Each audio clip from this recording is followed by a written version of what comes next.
कि इंसान को कब मालदार समझा जाएगा, कब उस पर कुर्बानी वाजिब होगी, एक एस्टीमेट लगा दिया जाए पैसों का और अपनी जो मतलब जो आपके पास जरूरत का सामान है। फॉर एग्जाम्पल आपके पास एक घर है जिसमें आप रहते हैं, एक गाड़ी है जिसमें आप सफर करते हैं, जो जरूरत आती है आपको।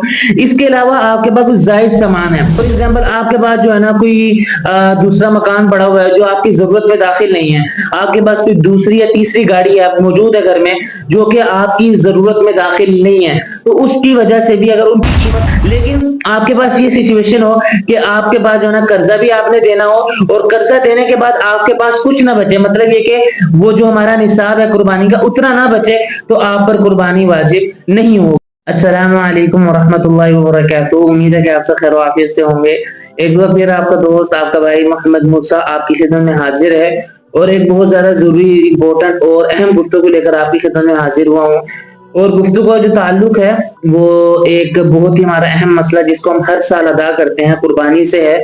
और कुर्बानी के बारे में हमने पिछली वीडियो में थोड़ी सी गुफ्तगू की थी कि कुर्बानी किस तरह वाजिब होती है, किस इंसान पर कुर्बानी वाजिब होती है। तो हमने तमाम शराइत बड़ी ही आसान अंदाज से बताई थी जिससे माशाल्लाह काफी लोगों को फायदा हुआ।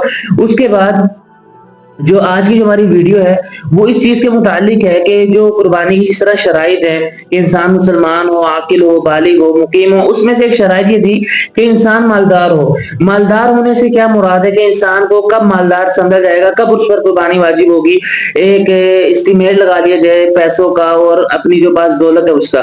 तो इसके बारे में थोड़ी सी मैंने गुफ्तगू की भी थी, लेकिन वो थोड़ी मुख्तसर अंदाज में थी। तो आज मैं कोशिश करूंगा कि आपके सामने थोड़ा सा खोल कर बात करूं ताकि आपको पता लग जाए कि हम पर कुर्बानी आती है या नहीं आती। सबसे पहली बात तो ये समझ लें, बाज लोग एक बहुत ही गलत फहमी का शिकार हो जाते हैं कि ज़कात में जो शराइत होती हैं वो ही बिल्कुल शराइत जो है ना वो कुर्बानी में है। ऐसा बिल्कुल नहीं है। कुर्बानी की शराइत में और क्या कहते हैं ज़कात की शराइत में थोड़ा सा फर्क है। और दूसरी बात ये, एक और बात मैं आपको बता दूं, जिस तरह सदका फितर में होता है गालिबन उसी तरह बिल्कुल बेआईनी जो है ना इसी तरह जो है ना बिल्कुल कुर्बानी में होता है। तो अब बात हम असल अपनी मुद्दे पर आते हैं कि बात ये है कि कुर्बानी के लिए कितना माल होना जरूरी है इंसान के पास कि जिस वजह से हम कह सके कि कुर्बानी हमारे पर वाजिब है। सबसे पहली बात ये, अगर आपके पास 52.5 तोले चांदी या आपके पास 7.5 तोले सोना मौजूद है तो आप पर कुर्बानी आएगी। ये सोना चांदी एक मतलब एक असल जो माल समझे जाते हैं, इस वजह से इनका हिसाब किताब हमेशा जो है बिल्कुल क्लियर होता है, बंदा इसको पहले बयान कर दे। अगर आपके पास 7.5 तोला सोना मौजूद है और 52.5 तोले जो है चांदी मौजूद है तब आप पर कुर्बानी आ जाएगी, ये सीधी सी बात है। इसके बाद हाँ, अगर आपके पास सोना या चांदी नहीं लेकिन इसकी मिकदार आपके पास रकम मौजूद है, मतलब कि अगर 52.5 तोले जो चांदी है ना उसके बराबर आपके पास रकम मौजूद हो, मतलब कि आजकल के दौर में चांदी तकरीबन जो है ना 3100 के करीब करीब चल रही है। अगर इसका हिसाब लगाया जाए तो तकरीबन ये 1 लाख या 70,000 या 71-72,000 के करीब करीब बनती है। अगर इस तरह हिसाब लगाया जाए तो अगर आपके पास 1,70,000 के करीब या 1 लाख जो है ना 71,000 या 72,000 के करीब रकम मौजूद है तो आप पर भी कुर्बानी वाजिब होगी और वो आपकी मिल्कियत में हो। ठीक है। और एक और बात, ज़कात में ही हमने ये बात पढ़ी थी कि ज़कात में होता है कि साल गुजरना जरूरी होता है और साल गुजरने के साथ साथ जो है ना उस माल पर एक साल भी क्या कहते हैं कि वो जो माल हो जिस पर हम ज़कात अदा करेंगे वो माल तिजारत में से हो। लेकिन यहाँ पर ऐसा नहीं है। आपके पास माल अगर कुर्बानी के दिनों में आ गया, यानी कि 10 तारीख को जिलहिज्जा को कुर्बानी करते हैं, 11 को आपके पास माल आ गया तब भी आप पे कुर्बानी आ जाएगी, अभी हालांकि उस माल को साल नहीं गुजरा। और दूसरी बात है कि जो तिजारत क्या कहते हैं जो ज़कात होती है वो माल तिजारत में अदा की जाती है, लेकिन जो कुर्बानी का जो सिलसिला है इसमें माल तिजारत जरूरी नहीं है।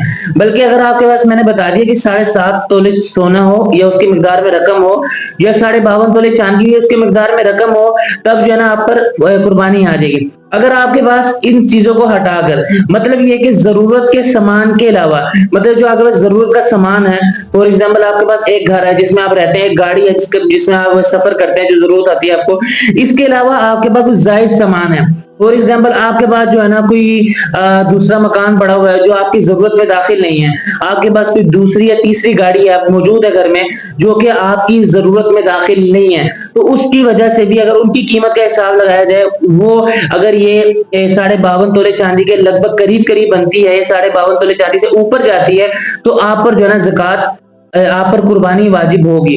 और एक और बात, जरूरी सामान का मतलब ये कि जो आपकी जिंदगी में इस्तेमाल हो रहा हो। इसकी मिसाल यूं दी जाती है कि अगर आपके पास 16 कपड़े हैं, फॉर एग्जाम्पल कपड़ों यानी कि जोड़े हैं, उसमें से आप 16 के 16 इस्तेमाल कर रहे हैं। ये तो नहीं होता ना एक दिन बंदा 16 की 16 पहले, ऐसा नहीं, बल्कि आप उनको अपने यूज में ला रहे हैं। महीने में आप वो 16 पहन लेते हैं, 2 महीने में पहन लेते हैं। अगर ऐसा है तो वो आपकी जरूरियाती जिंदगी में दाखिल होगा। अगर आपके पास 16 कपड़े हैं लेकिन 2 कपड़े आपने फोल्ड करके रखे हुए हैं कि जिनको आप इस्तेमाल में नहीं लाते क्योंकि आपकी जरूरत से में दाखिल नहीं है, तो उनकी वजह से आप पर जो है ना, अगर उनका हिसाब लगाया जाएगा, फॉर एग्जाम्पल अगर वो इतनी कीमत को पहुंचे तो आपको ज़कात देनी पड़ेगी, आपको कुर्बानी करनी पड़ेगी। तो इसी तरह जिस तरह मैंने अर्ज कर दिया कि जितनी बातें मैंने आपको बताई, ये तमाम चीजें इनकी वजह से आप पर जो है ना कुर्बानी करना वाजिब होगी। और एक और बात पूछी जाती है कि कर्जा अगर किसी को दिया हो या कर्जा हमारे पर हो, तो इसमें भी ये सिचुएशन बनती है कि अगर कर्जा आपको किसी ने देना है और वो उम्मीद है कि वो आपको कुर्बानी से पहले मिल जाएगा, और उसकी मिकदार मिलाकर अगर आप ये कहें कि जो घर में सामान है उसकी मिकदार और कर्जा जो आपको मिलना है उसकी मिकदार को मिलाकर आप कुर्बानी, अगर आप जो मिकदार है 1,73,000 या 72,000 उसकी मिकदार को पहुंच जाए तो आप पर कुर्बानी करना वाजिब हो जाएगी। दूसरी बात, अगर आपने कर्जा किसी को देना है, कर्जा लेने की बात मैंने आपको बता दी, अगर आपने किसी को कर्जा देना है तो इसमें ये सिचुएशन बनेगी, अगर वो कर्जे के अलावा आपके पास जो है ना मालिक यानी इतना माल है कि आप कुर्बानी के लिए जो 1,73,000 या 72,000 है वो कुर्बानी आपके पास माल मौजूद है उतना, कर्जा निकालने के बाद तब भी आप पर कुर्बानी वाजिब होगी। लेकिन आपके पास ये सिचुएशन हो कि आपके पास जो है ना कर्जा भी आपने देना हो और कर्जा देने के बाद आपके पास कुछ ना बचे, मतलब ये कि वो जो हमारा निसाब है कुर्बानी का उतना ना बचे, तो आप पर कुर्बानी वाजिब नहीं होगी। तो ये मैंने एक छोटा सा आपको जो है ना एक हुदूद में रह के थोड़ी सी बातें जो है ना बता दी, और उम्मीद करता हूँ आपको बात समझ आई होगी। अगर फिर भी कोई बात समझ ना आई होगा तो आप कमेंट्स करके जरूर पूछ लीजिएगा। इंशाल्लाह मिलते हैं नेक्स्ट वीडियो में। अगली वीडियो तक के लिए इजाजत दीजिएगा और दुआ में याद रखिएगा। अल्लाह हाफिज।